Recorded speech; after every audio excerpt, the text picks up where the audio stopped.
10 000 km de la France, au sud de l'équateur, dans l'océan Indien, Madagascar, la quatrième plus grande île du monde.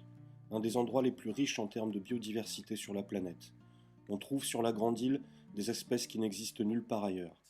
Cette biodiversité est fragilisée et détruite par une déforestation galopante et incontrôlée, résultat de l'exploitation du bois d'œuvre, de la pratique de la culture sur abatis-brûlis, des feux de brousse et d'une mauvaise gestion des forêts par l'État.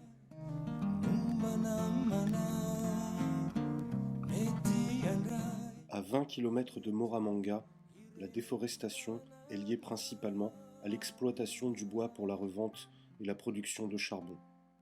Autour de ce village de brousse, construit par des bûcherons venus s'implanter dans cette région alors que la forêt touchait encore la route, le constat est alarmant. Des collines privées de nature et de grandes parcelles de terre défrichées et inutilisées faute de moyens. Dans une autre région, au sud-ouest de l'île, une forêt sèche et épineuse est concernée elle aussi par la déforestation.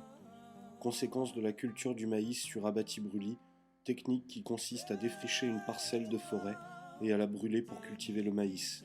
Mais au bout de 5 ans, la terre s'appauvrit et les rendements sont quasi nuls. Cette forêt, appelée forêt des Mikéas, abrite un peuple du même nom.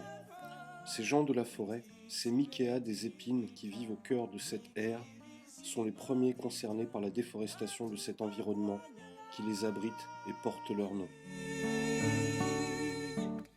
À l'ère médiatique des grandes questions sur les changements climatiques et l'impact de l'homme sur la nature, à l'aube d'une prise de conscience planétaire pour la préservation et la protection de l'environnement, la déforestation est à Madagascar l'une des plus alarmantes du monde tropical.